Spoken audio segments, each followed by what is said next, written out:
ए लोमड़ी, इधर उधर क्या देख रहे बे? आ जाना गाड़ी के अंदर, मस्त इंटीरियर है। हम साथ बैठ कर दारू पियेंगे, साथ साथ मजाक मस्ती।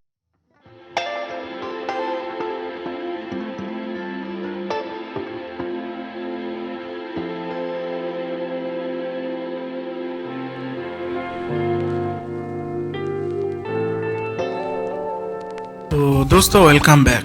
भले ही एक गाड़ी के अंदर 5 लाख की पार्ट्स लगे हुए हैं, फिर भी उसका प्राइस होगी 50 लाख। एक ऐसे एसयूवी जिसमें शुरुआत से आज तक ना तो पैनोरामिक सनरूफ आपको देखने को मिलती है और ना ही कोई एम्बिएंट लाइटिंग। ये क्या है? तो इतना सारे खामे के बावजूद भी इंडिया पे किंग ऑफ एसयूवी मानी जाती है। एंड दोस्तों व्हिच इज टोयोटा फॉर्च्यूनर। तो आज हम यही जानने की कोशिश करेंगे कि टोयोटा फॉर्च्यूनर की सफर के बारे में, जो कि इतने भी ज्यादा इजी हुआ नहीं करती थी। काफी अपसाइड डाउन का सामना करना पड़ा टोयोटा को, तब जगह फॉर्च्यूनर की जो अपना एक अलग पहचान है उसको पूरे दुनिया के सामने दिखा पाए। तो ये स्टोरी बहुत ही इंटरेस्टिंग होने वाली है, क्योंकि दोस्तों फोर्ड एंडोवर का भी महत्वपूर्ण योगदान है इसी गाड़ी को एग्जिस्टिंग तौर पे मार्केट पे लाने के लिए। तो क्या है ना जी, ज्यादा आँख फाड़ के टुकुर टुकुर मत देखो। वीडियो बंद हो गया तो बड़ा आपको तकलीफ हो रही है। ये देख के रहे बे, वीडियो तब तक आगे नहीं चलेगा जब तक सब्सक्राइब के बटन को आगे नहीं दबाओगे। दबाओ सब्सक्राइब, दबाओ दबाओ दबाओ दबाओ, एकदम माउस हिला के टना दो सब्सक्राइब के बटन को। और अगर सब्सक्राइब वाला बटन दबाते हो तो घंटे वाला आइकन भी दबा दो, ताकि नोटिफिकेशन तुरंत आपके पास होते।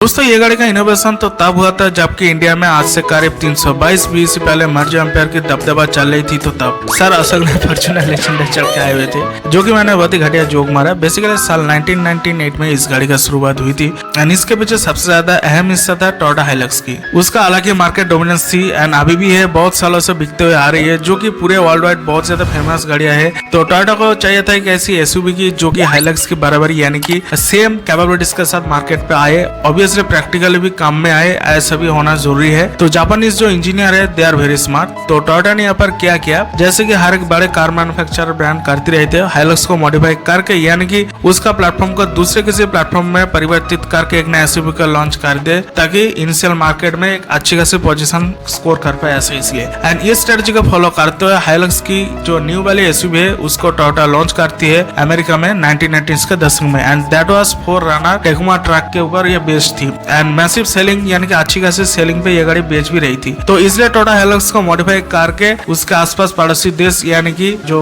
एशियन जितने भी सारे कंट्रीज है उस तो वही कंट्रीज के अंदर उन्हें बेचने के ऐसा सोचे थे, क्योंकि ऑलरेडी अमेरिका में इसका अच्छी खासी सेल हो रही थी। साल 1998 में टोयोटा अपना एक नया एसयूवी ट्रक को लॉन्च करती है थाईलैंड में एंड बाकी के जितने भी एशियन कंट्रीज थे वहां पर भी इसको लॉन्च कर देती है, क्योंकि बड़े मास प्रॉफिट तो कमानी है ऐसे इसलिए। एंड जिसका नाम रखा गया था टोयोटा हाइलक्स स्पोर्ट्स राइडर। दोस्तों हाइलक्स ट्रक्स का ये दूसरा वाली वेरिएंट था जिसको एसयूवी बना डाली। एंड टोयोटा का लॉजिक कुछ ऐसा था कि हाइलक्स को अपने फैक्ट्री में मैन्युफैक्चर करके उसको थाईलैंड में इंपोर्ट करके वहाँ पे एक असली जादू किया जाए। तो थाईलैंड में टोयोटा का एक मॉडिफिकेशन कंपनी के साथ पार्टनरशिप उन्होंने किए थे एंड जिसका नाम था कुछ थाईलैंड ऑटो वर्क्स ऐसा। तो टोयोटा ने यहाँ पर 20% का स्टेक ले रखे थे एंड हाइलक्स का जो बॉडी पैनल था उसको मॉडिफाई करके जो डोर्स था, रूप रेल्स था, सारे कुछ बदलाव करके वागन में कन्वर्ट करके उन्होंने नया एक गाड़ी बनाने की सोचे थे। तो जिसको फाइनल उन्होंने बना के टोयोटा हाइलक्स स्पोर्ट्स राइडर ऐसा कुछ नाम रखे थे। तो फॉर्च्यूनर का जन्म अभी भी नहीं हुई है, थोड़ा सब्र करो, बाद में बताती हूँ दोस्तों। तो हाइलक्स स्पोर्ट्स का जो सेलिंग है वो तो अच्छी खासी हो रही थी, इसमें नो डाउट। तो साल 2002 में इसी गाड़ी की एक नई फेसलिफ्ट वेरिएंट को मार्केट में लॉन्च की जाती है एंड इसमें थोड़े बहुत न्यू फीचर्स भी ऑफर की जाती है, थोड़े बहुत न्यू डिजाइन के साथ फ्रंट बम्पर्स, नई हेडलैम्प्स, थोड़ी बड़ी एफिशिएंसी यहाँ पर ऑफर की जाती है। नहीं तो सारे के सारे प्रीवियस मॉडल की तरह बाकी जो फीचर्स है उसको बरकरार रखा जाता है। दोस्तों एक चीज आपको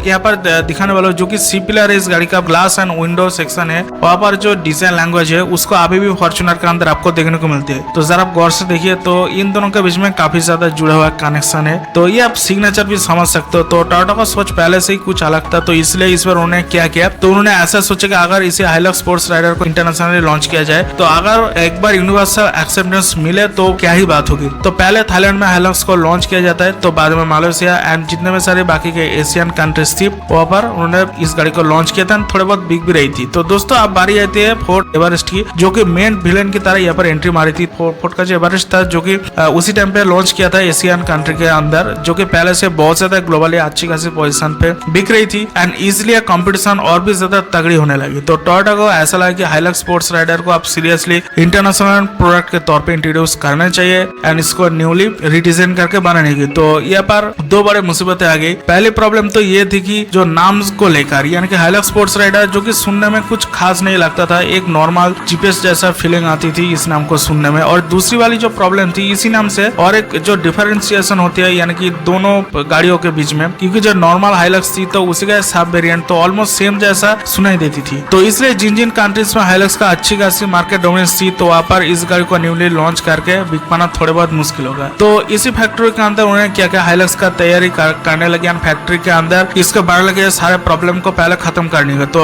इसलिए टोयोटा ने क्या किया, एक नया प्लेटफॉर्म के ऊपर काम करना स्टार्ट किया था एंड व्हिच वाज आईएमपी और Toyota innovative multipurpose vehicle. Basically body on lidar frame platform होती है जिसको हम बोलते हैं, तो वही टेक्नोलॉजी है। तो एशियन मार्केट के लिए खास तौर पर इसको बनाने उन्होंने शुरू किए थे। तो दोस्तों 3 अलग अलग सेगमेंट की गाड़ियों को बनाने के लिए टोयोटा इसी न्यू प्लेटफॉर्म को तैयार कर रही थी, जिसमें से एक ट्रक वाला था, बाकी 2 में एक एसयूवी और तीसरा वाला जो वेरिएंट था यानी कि मिनी वैन। तो दोनों गाड़ियों के बारे में अभी तक हमें भी क्लियर आइडिया मिल गई है एंड आपको भी पता चल गया, एक हाइलक्स और दूसरा वाला जो है वो एसयूवी। लेकिन जो तीसरे वाला व्हीकल है उसमें छुपा हुआ राज की तरह ये सीक्रेट को टोयोटा ने हाइड करके रखी थी। तो दोस्तों 2004 में न्यू वाले हाइलक्स को लॉन्च किया जाती है एंड इसी हाइलक्स के अंदर ऑल न्यू डिजाइन लैंग्वेज के साथ इस गाड़ी को इंट्रोड्यूस किया गया था। तो कार बॉडी लाइन डिजाइन के साथ बड़ी बड़ी हेडलैम्प्स ऑफर की जाती थी एंड आफ्टर फ्यू मंथ्स इसी ईयर के अंदर ही दिसंबर का महीने पे टोयोटा एक न्यू गाड़ियों को अनवील करती है, जो कि टोयोटा की तरफ से एक नई एसयूवी होती है एंड वो भी आईएमबी प्लेटफॉर्म पर बेस्ड होती है। हाइलक्स वाली जो बीट्स है वही है एंड आपको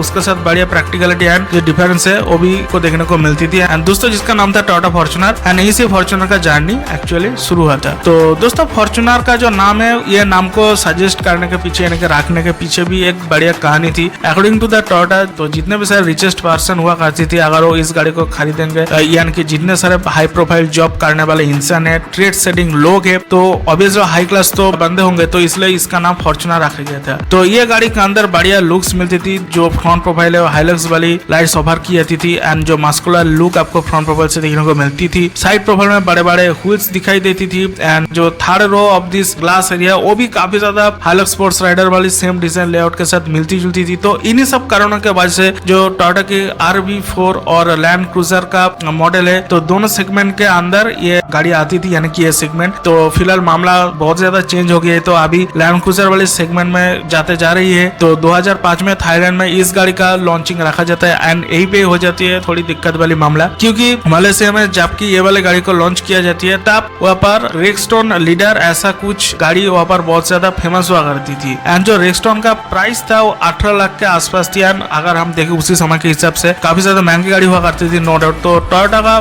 जो अपने फॉर्च्यूनर है उसको मलेशिया में जब उन्होंने लॉन्च करती है तो वहाँ पर इसका बेस वेरिएंट का प्राइस रखा गया था 18 लाख के आसपास। तो लोगों का मानना कुछ ऐसा था कि जो रेक्सटोन था बहुत ही बढ़िया गाड़ी थी, क्योंकि वहाँ पर मर्सिडीज का इंजन लगा हुआ तो इतने बढ़िया लग्जरियस ऑफर की जाती थी। तो उसका जो प्राइस है वो 18 लाख है एंड टोयोटा का जो गाड़ी का प्राइस है 19 लाख में उन्होंने गाड़ी को लॉन्च किए थे, तो जो कि काफी ज्यादा यहाँ पर महंगे हो गए थे एज कम्पेयर टू वहाँ पर जो स्पेक्स ऑफर की जाती थी। एंड उसी समय पे एक जर्नलिस्ट हुआ करती थी तो उनका पॉइंट ऑफ व्यू से कुछ ऐसा उन्होंने कहे थे कि टोयोटा फॉर्च्यूनर का जो गाड़ी है बहुत ज्यादा चीप लेवल पे बनी गई है, तो इसका जो प्राइस है कुछ ज्यादा ही हाई है। अगर देखा जाए तो उसी समय पे टोयोटा हाइलक्स का प्राइस मलेशिया में 8 लाख के आसपास हुआ करती थी, तो और एक जो फॉर्च्यूनर को उन्होंने लॉन्च किया तो उसका प्राइस डबल से भी ज्यादा है। तो आधे से भी आधे कीमत पे वो जो गाड़ी ऑफर करती थी हाइलक्स, सेम इंजन थे, सेम स्पेक्स थे, तो दोनों गाड़ी के अंदर कॉन्फ़िगरेशन वाइज सेम ही है एज इट इज। तो ना तो बड़ी आपको पावर मिलते है एक्स्ट्रा, ना ही इंटीरियर में कुछ, तो इस गाड़ी का लेने का कोई फायदा नहीं है, जो कि ठीक है उनके जो पॉइंट ऑफ व्यू थे। तो हाइलक्स वो सारे कुछ आपको ऑफर करती थी। टोयोटा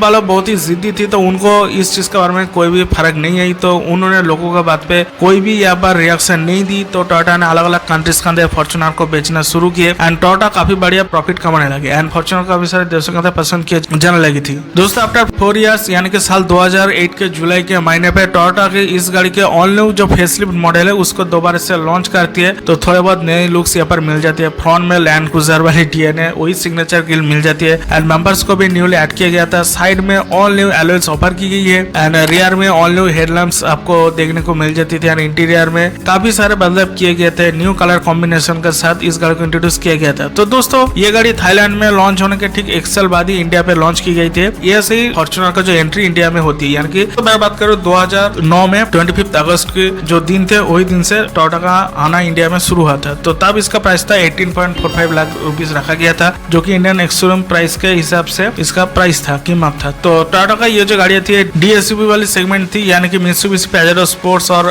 फोर्ड एंडोवर आती थी वही सेम कॉन्फ़िगरेशन एंड कैटेगरी के साथ, तो जो कि एनुअली करीब 12,000 के आसपास सारे गाड़ियां बिकती थी इंडियन मार्केट में। तो टोयोटा का जो ओवर कॉन्फिडेंस था कुछ ऐसा था इंडिया में कि 1 सालों के अंदर उन्हें 50% जो सेलिंग डोमिनेंस है उसको अकेले अचीव कर लेंगे। तो 5,000 के आसपास गाड़ियों को हम बेचेंगे ऐसा उन्होंने ठान लिया था। तो according to their market analysis India पे 1 साल के अंदर उन्होंने 5,000 जो प्रोडक्शन कैपेसिटी है उन्होंने रखी थी टोयोटा ने। तो लेकिन दोस्तों जब ये गाड़ी का लॉन्च होता है इंडिया पे तो तब ज्यादा ही शोर मचना शुरू हो जाती है, तो लोग इसके दीवाने बन जाती है। तो पेजेरो स्पोर्ट्स से लेकर एंडोवर यहाँ तक कि ज्ञान विटारा में जो सेलिंग फिगर था वो 40% से लेकर 85% गिर जाती है। एंड दोस्तों प्री बुकिंग के तौर पे इस गाड़ी का जो बुकिंग हुआ था 3,500 से भी ज्यादा गाड़ियां। तो आप समझ सकते हैं जितने भी सारे गाड़ियां उन्होंने मैन्युफैक्चर करने की सोची थी एक ईयर के अंदर, तो उसका 70% गाड़ियां एक ही महीने के अंदर बुकिंग होना स्टार्ट हो जाती है, तो जो कि काफी बढ़िया बात है। एंड अगले सालों के अंदर ही शुरू हो जाते हैं असली ट्विस्ट, यानी कि प्राइस बढ़ाने लग जाती है टोयोटा। तो दोस्तों साल 2011 के जुलाई के महीने पे फॉर्च्यूनर के फर्स्ट जनरेशन की सेकंड फेसलिफ्ट को उन्होंने लॉन्च करती है एंड फ्रंट प्रोफाइल में और भी ज्यादा बढ़िया लैंड क्रूजर की जैसी देखने को मिलती जुलती थी,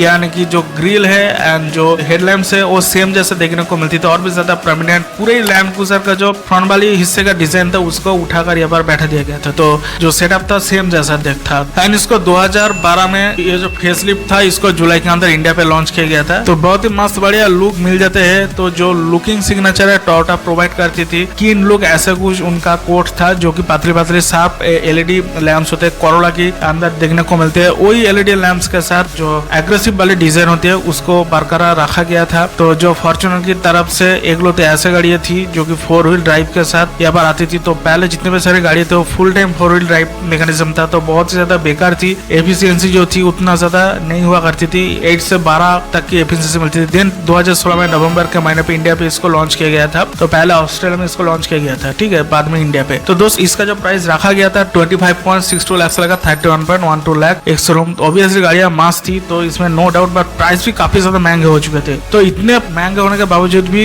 इस गाड़ी को और भी ज्यादा पसंद किया जाने लगा था। फिर साल 2021 में सेकंड जनरेशन की फेसलिफ्ट को लॉन्च की जाती है ऑनली बड़ी एक्स्ट्रा लुकिंग के साथ, मास इंटीरियर एंड उसके साथ जो लेजेंडर वेरिएंट को भी लॉन्च की जाती है जो कि थोड़े बहुत प्रीमियम सेगमेंट है फॉर्च्यूनर की। एंड 2022 में जेआर स्पोर्ट वाली वेरिएंट को लॉन्च की जाती है। तो बढ़िया सस्पेंशन को ट्विक करके बाद जो स्पोर्ट्स वाली अपीलिंग है उसके साथ इसको लॉन्च किया जाती है। तो एंड इसका जो प्राइस रखा गया था तो 50 लाख के आसपास, यानी कि बेस वेरिएंट का प्राइस। दोस्तों हैरान कर देने वाली बात तो ये है कि 3,000 से भी ज्यादा यूनिट्स बिके गए हैं, वो भी जून 2022 के अंदर। तो टोयोटा की जो डोमिनेंस है बहुत ही स्ट्रॉन्ग है दोस्तों। एज एक्सपेक्टेड उन्होंने जितने एक्सपेक्टेशन रखे थे उससे काफी हद तक आगे निकल गए, यानी कि एक ही सालों के अंदर 5,000 गाड़ियां उन्होंने बिकने की ऐसा सोच रखे थे, वहां से ही 3,000 गाड़ी वो भी 45 डेज के अंदर बिक गए। यहाँ से ये चीज पता चलती है कि टोयोटा फॉर्च्यूनर के अंदर जो डोमिनेंस है, जो कॉन्फिडेंस है, जो मार्केट में अपना एक पोजीशन बनाना है, वो चीज उस गाड़ी के अंदर आपको देखने को मिलती है। तो क्योंकि टोयोटा फॉर्च्यूनर तो कुछ तो बात होगी, जो रिलायबिलिटी आपको मिलती है। हालांकि इसी प्राइस सेगमेंट के अंदर आपको दूसरे बड़े कंपनीज की तरफ से BMW, मर्सिडीज उसका जो गाड़ी आती है बेस वेरिएंट का, और काफी ज्यादा आपको प्रैक्टिकलिटी के साथ बड़े फीचर्स देखने को मिलते हैं। बट टोयोटा वो चीज आपको ऑफर नहीं करती है, ना तो पैनोरामिक सनरूफ मिलती है जैसे कि मैंने आपको बताया था, ना ही कुछ बड़े एडवांस फीचर्स। फिर भी इस गाड़ी के अंदर ऐसा कुछ है, इसके लिए ये गाड़ी इतना ज्यादा इंडिया पे बिकती है। तो है तो चीज मस्त। वैसे दोस्तों आपका क्या ख्याल है कि आप भी टोयोटा फॉर्च्यूनर को पसंद करते हो, वो बताने बिल्कुल भी ना भूले। तो दोस्तों आज के लिए ये इंटरेस्टिंग कहानी आप खत्म हो चुकी है। बाय बाय दोस्तों, stay tune and stay connected.